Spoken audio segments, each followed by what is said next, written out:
eu sinto muito melhor a andar de bicicleta na cidade de Lisboa do que a andar de carro ou do que a andar de transporte público. O problema é estacionamento ou excesso de carros? Excesso de carros, as moedas e a sua candidatura foi claramente uma candidatura forjada num programa que facilitava a vida a quem utiliza habitualmente o carro próprio. Então eu disse, olha, vou tentar ver se o António Costa aceita como proposta que nós venhamos a ter em Lisboa bicicletas partilhadas. Quando o António Costa se candidatou em 2007 à Câmara de Lisboa, essa pessoa, que era minha amiga, telefonou-me a dizer: tu és o maluco das bicicletas e estás sempre a falar de bicicletas e de questões de bicicletas, faz aí um conjunto de propostas que nós pudéssemos eventualmente aproveitar para o programa eleitoral do António Costa em Lisboa. E eu tinha estado há relativamente pouco tempo em Paris, onde tinha experimentado a Vélib, as bicicletas partilhadas de Paris. Então eu disse, olha, vou tentar ver se o António Costa aceita como proposta que nós venhamos a ter em Lisboa bicicletas partilhadas, que na altura eu denominei como Biclis. Pronto, foi o nome, Bicicletas de Lisboa, era as Biclis. E depois foi com alguma surpresa agradável que eu vi que no programa definitivo do António Costa, que foi divulgado, surgia, curiosamente como projeto piloto, mas surgia um projeto piloto de bicicletas partilhadas em Lisboa. Eu vim a ter a oportunidade de trabalhar com o António Costa na Câmara de Lisboa, uns anos mais tarde, e acompanhei bastante de perto o trabalho que na altura ficou o Sá Fernandes responsável por desenvolver esse projeto, e vim realmente a testemunhar que finalmente foi possível concretizar o projeto das bicicletas, com o nome claramente mais feliz de Gira do que provavelmente as Biclis, mas realmente tenho esta história curiosa de ter sido, digamos, a pessoa que sugeriu que no programa eleitoral do António Costa em 2007 estivessem as bicicletas partilhadas em Lisboa, inspiradas nas Vélib parisienses. Acho que de facto o projeto Gira tem muito potencial numa cidade como Lisboa a desenvolver-se não só mais a nível municipal e ir eventualmente a essas zonas da cidade onde ainda não existe, mas principalmente a assumir este grande desafio estratégico de se tornar um modelo partilhado de bicicletas numa realidade mais supramunicipal e mais metropolitana do que apenas só na cidade de Lisboa. No meu agregado familiar eu tenho 3 automóveis. Aliás, sou o único que não uso habitualmente carro, porque os meus 2 filhos e a minha mulher usam habitualmente automóvel, eu não uso automóvel. Mas isso também é muito explicado por políticas que foram seguidas durante muitos anos de facilitação da aquisição e do uso do automóvel. E, portanto, no fundo, hoje estamos a colher aquilo que plantámos durante muitas décadas, não é? Eu sempre tive o sonho de me deslocar de bicicleta para o trabalho. Quando era jovem, conheci várias cidades onde é habitual as pessoas utilizarem a bicicleta para o trabalho. Hoje chego quase aos 58 anos e olho para trás e quase que o meu grande sonho de vida, em termos profissionais, foi conseguir utilizar a bicicleta nas minhas deslocações para o trabalho. Eu lembro perfeitamente, a primeira vez que fui de bicicleta para o trabalho foi no ano 2000, era João Soares, Presidente da Câmara de Lisboa, quando fizemos o primeiro Dia Europeu Sem Carros em Lisboa. E eu lembro-me que... É o último. Sim, e verdadeiramente um dos últimos em que verdadeiramente a cidade se fechou praticamente aos carros. Aproveitei esse dia para ir de bicicleta para o trabalho. Realmente foi um prazer extraordinário. Aliás, eu acho que quem tenha vivido esse dia em Lisboa recordará de facto a extraordinária experiência que foi ver muitos locais da cidade que habitualmente estavam atafolhados de veículos automóveis, de facto completamente libertas de automóveis, com as pessoas na rua a andarem de bicicleta, com as crianças a brincarem na rua, a andarem na rua, e portanto foi de facto um dia, para mim foi verdadeiramente impactante e inspirador. E eu lembro-me que só nesse dia que realmente vim de bicicleta, e no dia seguinte deixei de vir. E lembro perfeitamente de ter ficado a semente de dizer, um dia eu hei de conseguir vir de bicicleta para o trabalho. Várias circunstâncias da vida, de facto, durante mais de uma década não o permitiram. E depois, realmente, a partir ali do ano 2011, 2012, eu comecei de uma forma progressiva a ir adotando a bicicleta. Inicialmente, eu e a minha mulher trabalhávamos muito próximo um do outro, e então eu comprei uma bicicleta dobrável, punha a bicicleta no porta-bagagens do carro da minha mulher, ela ia para o trabalho, eu tirava a bicicleta e fazia aquela chamada last mile, a última milha, na minha bicicleta dobrável até ao local onde eu trabalhava. Depois, passado um tempo, a minha mulher deixou de trabalhar nesse sítio e, portanto, já não era possível adotarmos essa solução, e foi quando eu tive de tomar uma decisão, ou realmente deixava de usar a bicicleta, ou passava de facto a fazer o trajeto todo entre casa e o trabalho de bicicleta. E foi quando eu converti uma bicicleta de montanha que eu tinha, com os pneus um bocadinho mais finos, e passei realmente a utilizar a bicicleta no trajeto todo de casa para o trabalho e do trabalho para casa, e tornei-me completamente autónomo relativamente à utilização da bicicleta, e finalmente, há cerca de 3 anos atrás, converti-me à bicicleta elétrica, e há poucos dias a bicicleta elétrica fez 20 mil km e, portanto... Parabéns! Exatamente, fez 20 mil km. Eu não me via hoje a assumir um compromisso profissional onde, manifestamente, por algum motivo, também não consigo imaginar qual seria, mas por algum motivo, não conseguir utilizar a bicicleta todos os dias para o trabalho. Eu acho que hoje faz parte integrante da minha vida utilizar a bicicleta todos os dias, e isso realmente é algo que eu hoje não consigo prescindir. Faz parte do PS? Trabalho e colaboro com o Partido Socialista desde 1995, mas pessoas criticam-me porque acham que eu sou do PS e que sou um boy do PS, e depois há outras pessoas dentro do PS que acham que eu sou pouco PS. Tenho muita liberdade interior de dizer aquilo que eu penso, principalmente relativamente à temática da mobilidade e da mobilidade ciclável. Aquilo que nós descobrimos através da nossa experiência de tentar, vamos assim, provocar às juntas trabalhar connosco, não se preocupam com a mobilidade, não há nenhuma estratégia de mobilidade. Por exemplo, aqui estamos no centro de Lisboa, Misericórdia, Santa Maria Maior, também PS. Praticamente estes dois presidentes é que dizem que temos deficiência de lugares de estacionamento, não temos espaço para ciclovias. Escrevi uma proposta para a Junta de Freguesia, aqui da Misericórdia, sobre estacionamento para bicicletas e um hangar seguro para estacionar. Logo recusado, disseram não é connosco. Portanto, como que pode explicar esta diferença entre vários níveis de gestão?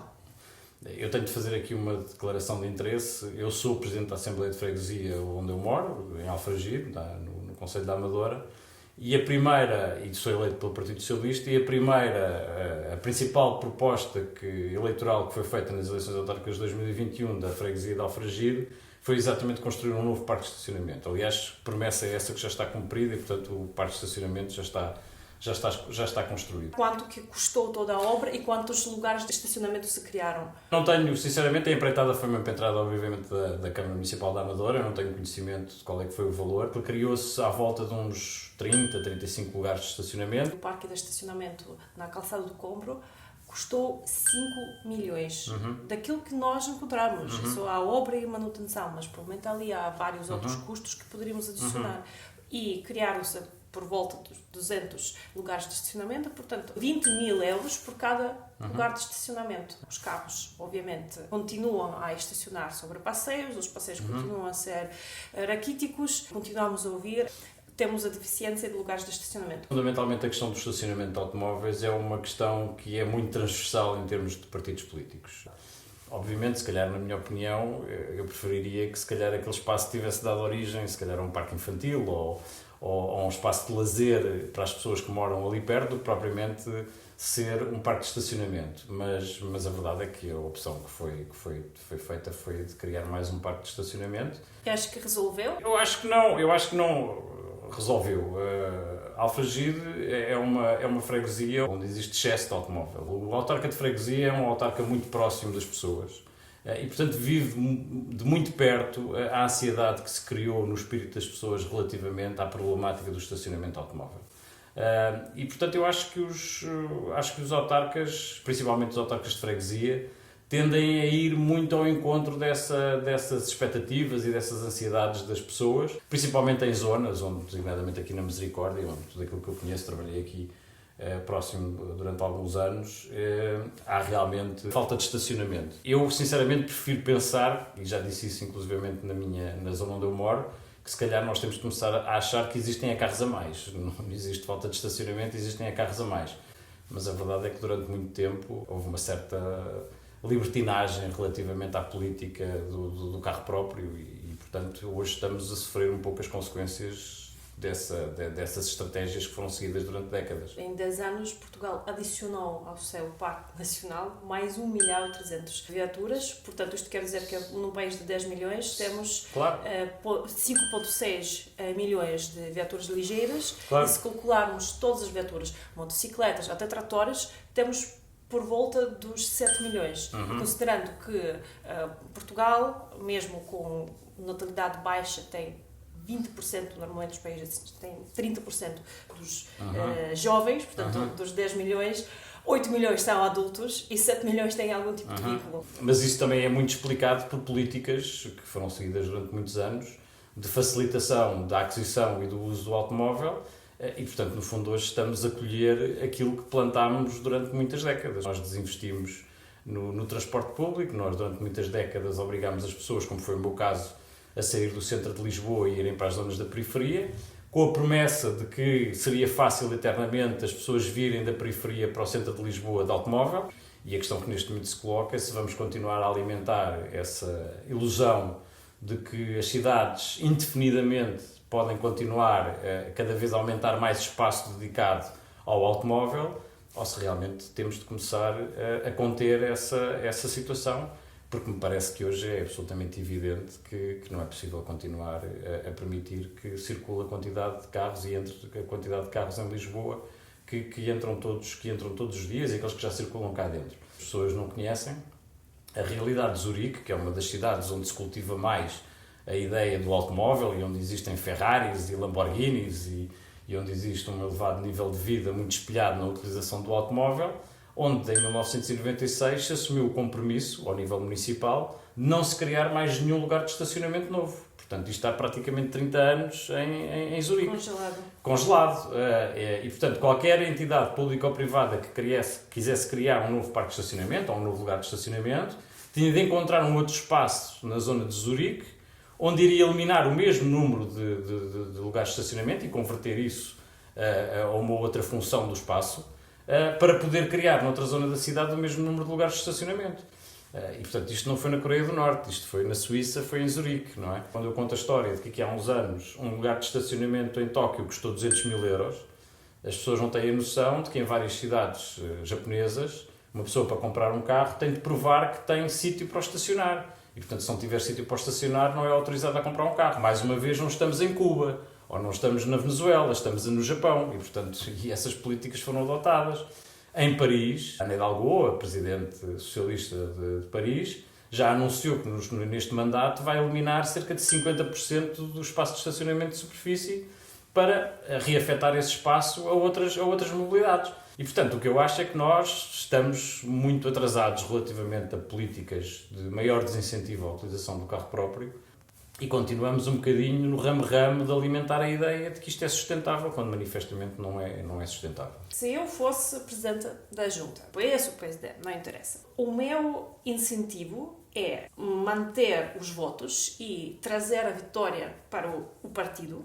Eu tenho que, então, realmente fazer aquilo que eu acho que os moradores queiram. Podem querer a coisa errada, mas como desde os anos 60 o modernismo foi vendido através do carro, em vez de tentar ali inventar a bicicleta, sim, nós vamos criar lugares de estacionamento, nós vamos apoiar as famílias. A lógica muito prática dos políticos, que nós chamamos populismo, que há pouco definimos a palavra, que é a política de buscar os votos das pessoas que já compraram carro e querem manter e querem que os políticos apoiem esta decisão. O que a mim verdadeiramente me deixa um pouco espantado é que tenhamos, aliás, curiosamente, uma pessoa com a mundividência de Carlos Moedas, que chegou a trabalhar em algumas das grandes capitais europeias e conhece bem este mundo e a Europa e que realmente chega a Lisboa e protagoniza uma candidatura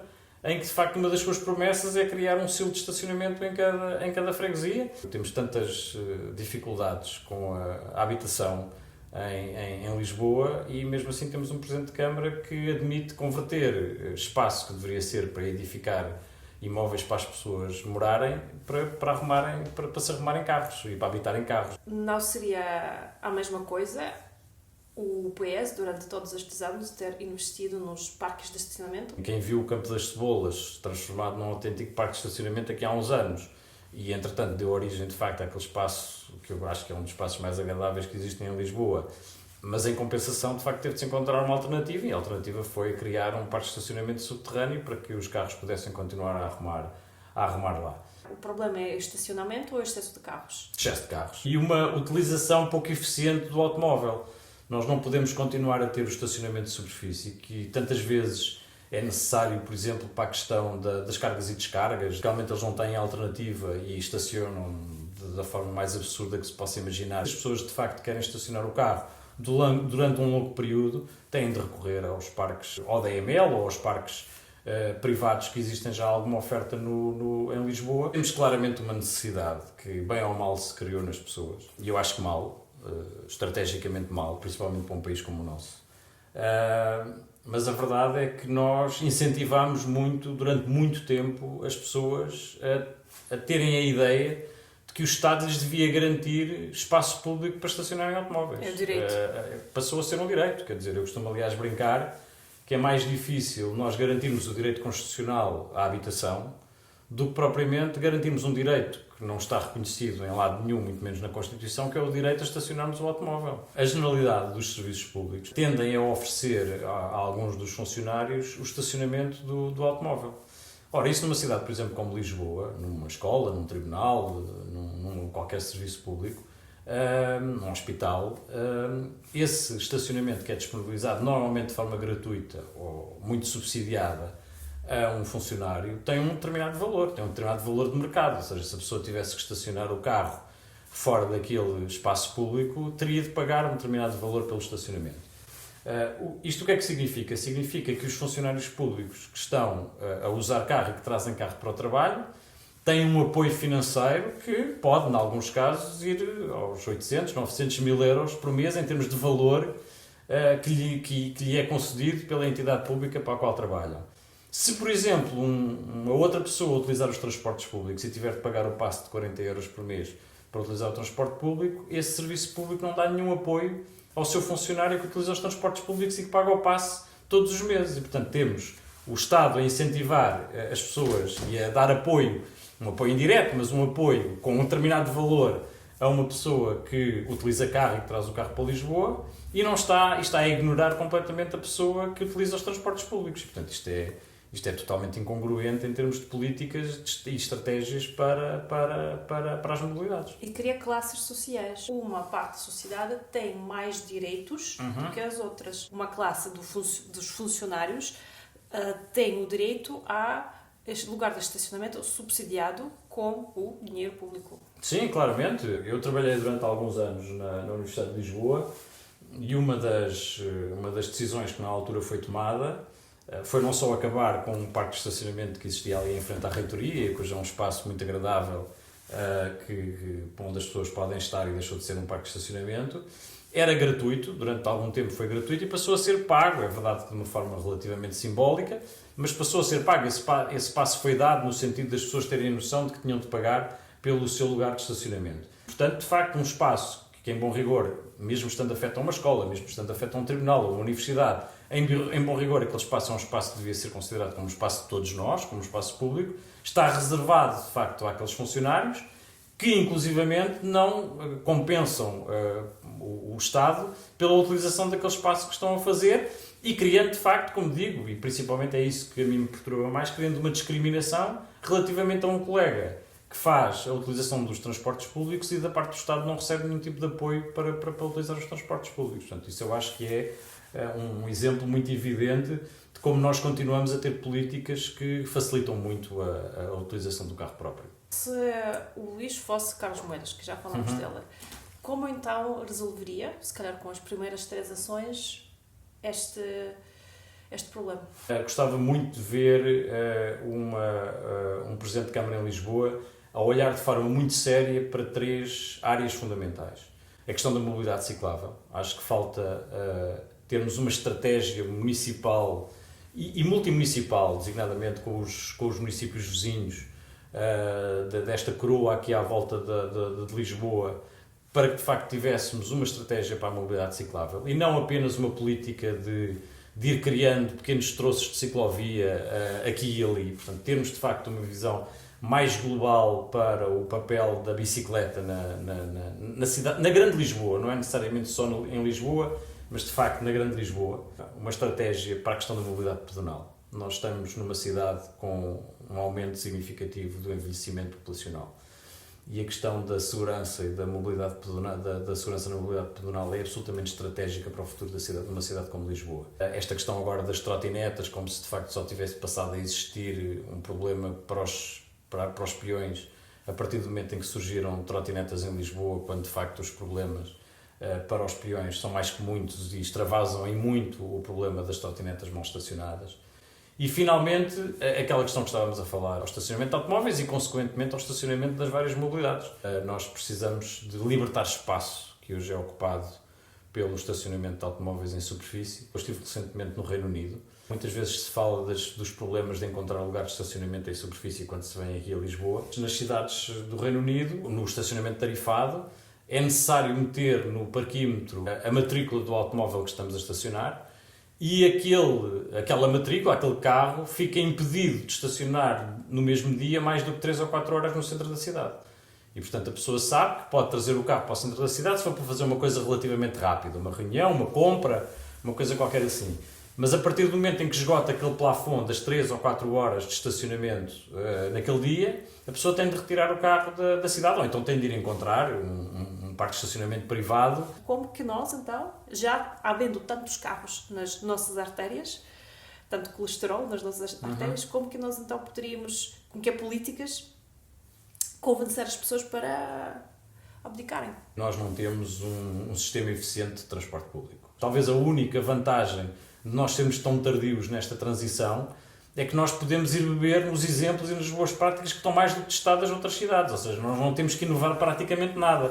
Nós só temos de ir buscar aquilo que são boas práticas que estão mais do que testadas em muitas outras cidades. Sabemos que em Londres está em prática há vários anos um modelo de taxa de portagem para se entrar com o carro dentro da cidade. Para a realidade de Lisboa, mesmo para passar de uma freguesia para outra de carro, já estão a ser cobradas também taxas pelo simples facto de tirares o carro de uma zona da cidade para o levares para outra zona da cidade. Olho para a Ana Hidalgo ou para a Ada Colau, de Barcelona. Estas figuras realmente têm uma carga carismática para dizer: nós queremos ser a cidade mais ambiciosa, queremos ser mesmo uma das melhores cidades do mundo inteiro para se viver. A generalidade das pessoas já interiorizou que realmente as coisas têm de mudar. E, portanto, eu acho que alguns políticos têm exatamente de perceber que muitas vezes não é um determinado grupo de vizinhos que verdadeiramente fala em nome da generalidade das pessoas daquela zona da cidade. Acho que eles têm realmente de perceber que as pessoas estão prontas para a mudança, que as pessoas efetivamente querem a mudança, que as pessoas precisam da mudança. Mas como que nós podemos realmente testar isso? Porque a testá-lo com eleições, obviamente, não é a coisa que os políticos vão querer fazer, porque ali é melhor manter tudo como está e conseguir os votos, trazer os votos para o partido. E esta proximidade das pessoas de que falamos, se calhar então não existe, porque existe só uma a proximidade seletiva com alguns grupos que gritam mais, e se calhar há muitas pessoas caladas porque já perderam a crença, perderam a esperança. Como que, Luís, achas que poderíamos realmente perceber se, por exemplo, numa dada freguesia, a maioria das pessoas não quer ter carro, não quer ter mais estacionamento? Eu acho que muitas das mudanças que se fizeram em Lisboa nos últimos 10 anos só era possível fazer com a percepção de que as pessoas iriam aceitar essas mudanças. Mesmo para mim, que muitas vezes sou interpretado como uma pessoa muito radical relativamente à questão da mobilidade ciclável, mas para mim era completamente imaginável ver um dia uma ciclovia na Avenida Lusíada. O anterior executivo, o Fernando Medina, fez essa ciclovia e hoje há uma ciclovia perfeitamente estabilizada na realidade da cidade. Portanto, não houve nenhuma reação significativa da parte das pessoas que utilizam habitualmente, designadamente com o carro, aquela via. Não houve, de facto, um antagonismo que levasse o atual executivo, por exemplo, a reverter essa solução. A ciclovia de Almirante Reis, eu acho que se manteve porque de facto se percebeu que não havia motivo nenhum para retirar a ciclovia da Avenida Almirante Reis e que ela de facto prestava um serviço útil à cidade no seu todo. E eu acho que de facto não se conseguiu quebrar a ideia de que as pessoas, perdendo algum espaço para o automóvel, iam com isso perder qualidade de vida. E achas que então o Medina perdeu por causa desta promessa de Moedas? Essa questão, para mim, nem sequer se coloca. Carlos Moedas tem sensivelmente mais 3.000 votos num universo como o de Lisboa, tem sensivelmente mais 3.000 votos do que tinha tido o mesmo tipo de partidos nas anteriores eleições autárquicas. Portanto, sabendo que o Partido Socialista perdeu cerca de 25.000 votos, não houve uma transferência de voto para a candidatura de Carlos Moedas e, portanto, isso demonstra claramente que a questão das mobilidades não foi uma questão decisiva. Se há uma ideia que eu tenho hoje é que, independentemente de algumas controvérsias que se tentaram criar, designadamente à volta da ciclovia da Almirante Reis, a verdade é que as pessoas, a generalidade das pessoas hoje, estão muito mais disponíveis para as mudanças, designadamente em torno das questões da mobilidade ciclável, do que se calhar estavam há 10 ou há 15 anos atrás, porque exatamente puderam, no mandato de António Costa e Fernando Medina, perceber que alguns dos investimentos que se fizeram relativamente a essa mobilidade trouxeram mais-valias para a vida na cidade. Então, não seria que o Moedas está a perder uma grande oportunidade para ser reeleito ao não investir na rede ciclável? Carlos Moedas e a sua candidatura foi claramente uma candidatura forjada num programa que facilitava a vida a quem utiliza habitualmente o carro próprio e, portanto, eu acho que Carlos Moedas vai ficar sempre muito refém dessa perspectiva de cidade, que é uma perspectiva de cidade que continua a falar, teoricamente, na necessidade de equilíbrio entre as várias formas de mobilidade, mas que verdadeiramente continua a privilegiar as políticas relativamente ao carro próprio. Vai olhando para as mobilidades suaves de uma forma muito pontual e vai tentando fazer uma coisinha aqui ou uma coisinha ali, algumas delas inclusivamente herdadas ainda do anterior executivo, mas claramente e assumindo claramente que está mais do lado daquelas pessoas que olham para o carro próprio ainda como o veículo que deve ser prioritário nas políticas de cidade. Apesar das questões das mobilidades serem questões muito importantes na vida das cidades hoje em dia, não são a única questão. Nós também não podemos isolar a ideia de que os eleitores apenas vão tomar uma decisão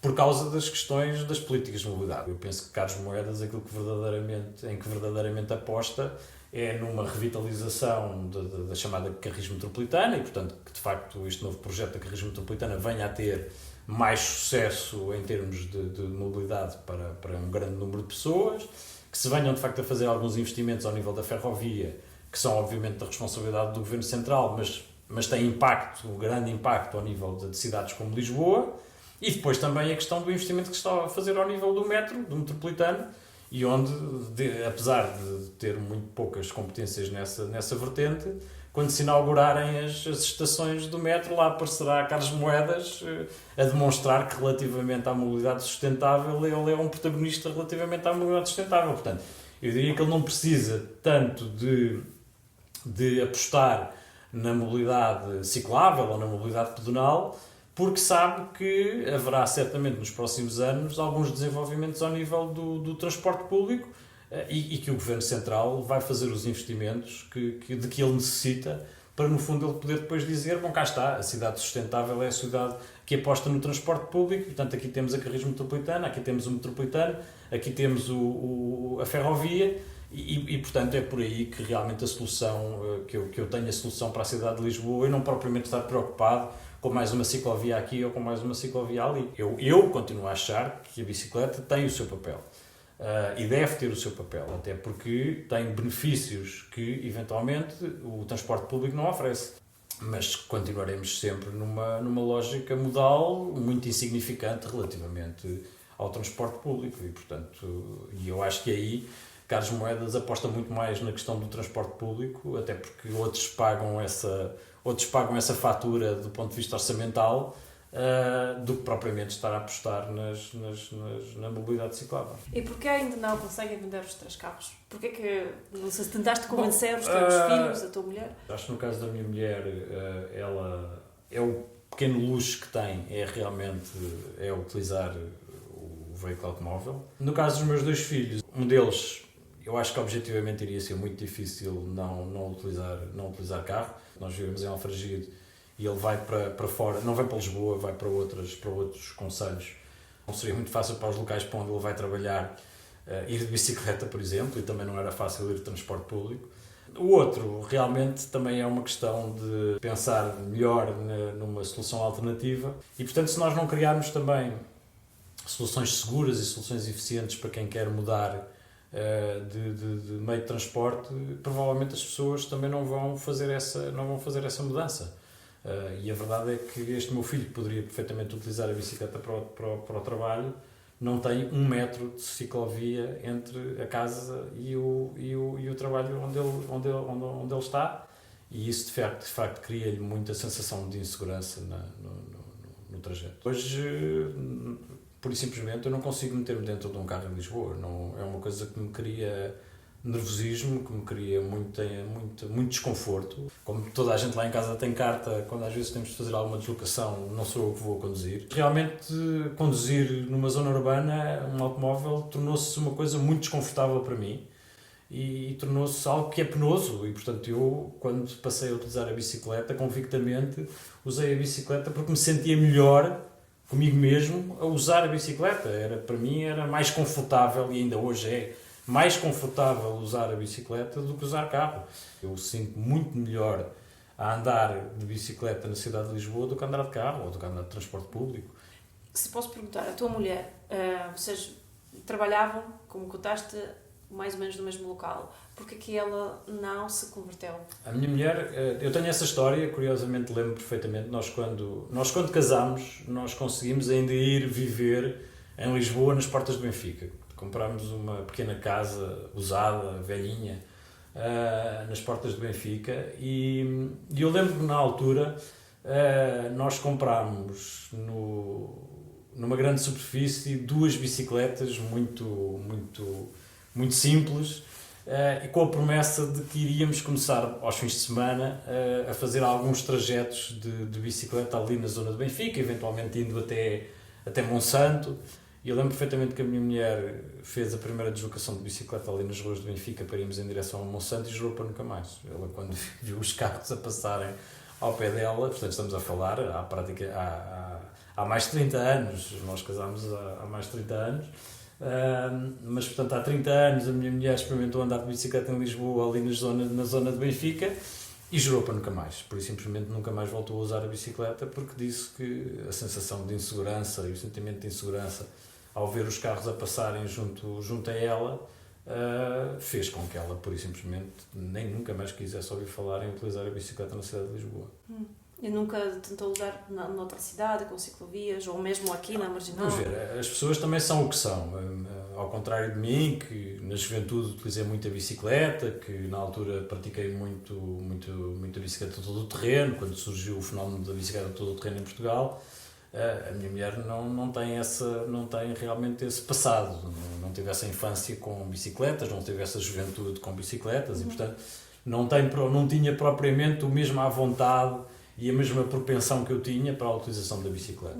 Ela, de facto, no local de trabalho, ela tem direito a estacionar o carro numa garagem, e aquilo que ela diz é que se de um dia para o outro a entidade patronal a obrigasse a pagar 150 euros, ou 170 ou 180 euros, o valor de mercado do estacionamento para o carro, ela, por isso, simplesmente passaria a utilizar o transporte público, porque, obviamente, não estaria disponível para um sacrifício financeiro nessa ordem de grandeza só para estacionar o carro. Mas, tendo, de facto, essa facilidade, ela aproveita essa facilidade. Ela tem garagem em casa, tem garagem no local de trabalho, portanto, é só entrar na garagem e sair da garagem, e portanto, isso facilita muito e incentiva muito o uso do transporte individual. E amas Lisboa? Amo Lisboa, eu sou um lisboeta, aliás eu continuo a considerar-me um lisboeta. Eu nasci em Lisboa, eu fui criado em Lisboa, eu fiz a escola em Lisboa, fiz a universidade em Lisboa, mesmo já depois de casado, como tive a oportunidade de dizer há pouco, durante alguns anos vivi sempre em Lisboa, e depois fui empurrado para fora de Lisboa, já Os problemas não são de hoje. Já há 30 anos atrás, para se comprar uma casa melhor, para se comprar uma casa com mais espaço, para se criar uma família, as pessoas eram realmente convidadas a ir à periferia encontrar soluções de imobiliário mais barato, mais moderno. Eu sou daquela geração que foi claramente empurrada para fora de Lisboa. Mas a verdade é que eu continuo a considerar-me um lisboeta de gema. Só quem não conhecesse de Lisboa é que não percebia, de facto, o enorme potencial que a cidade de Lisboa tem, que é uma cidade muito aberta, é uma cidade com mar, é uma cidade com rio, é uma cidade com história, é uma cidade com lisboetas. Acho que é uma cidade que tem todos os condimentos para ser, de facto, uma cidade extraordinária. Já me sinto bem em Lisboa, mas gostava de me sentir um bocadinho melhor, e acho que temos todos de trabalhar para que realmente a cidade de Lisboa continue a melhorar, e designadamente a melhorar nas questões relativas à mobilidade. Verifiquem que já estão subscritos ao nosso canal, porque aqui contamos o possível